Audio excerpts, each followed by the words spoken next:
Now that you have your poem, it's time to turn it into a script. And the best way to convert it into a script is called an audio-visual script. What an audio-visual script does is it covers everything you're going to say, or your poem, the wording, and the video, the visual, the B-roll that you're going to have on top of that video as you're talking, so that shows what you're talking about.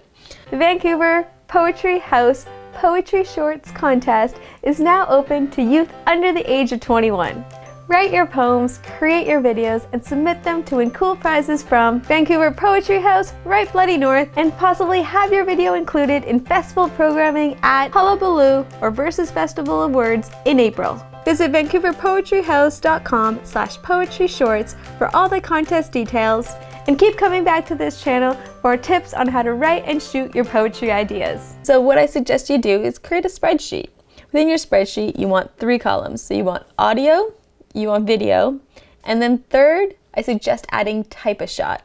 The different types of shots are wide, a medium shot, and then the final shot is a close-up. The reason that I suggest having the type of shots in there is because as your poem goes, you don't want the same type of shot in the whole poem. Instead, you want them to switch between one shot and another so that it shows more variety within your shots. Once you have the template done, then you're going to want to add your poem into the audio section.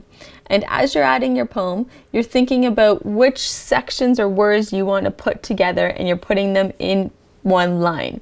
I would suggest not making these too long, because then the shot's going to be boring. It's just going to be the same thing. Instead, you want to switch between multiple shots.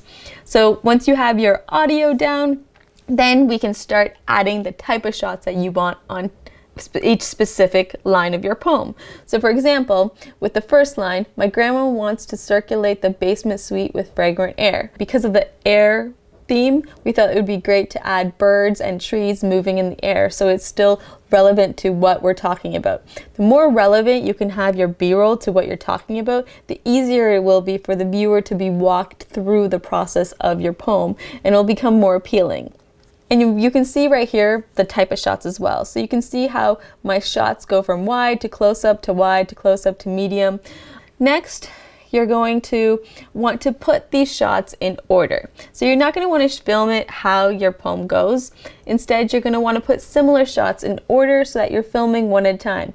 Otherwise, it could be tricky because you're going to be going from a shot of you saying it to a shot of something else. So put similar shots together and create a shot list. With your shot list, you're going to want to start with anything that you're saying, because it's easiest to just get the camera stuff done and over with and not have to worry about doing it later.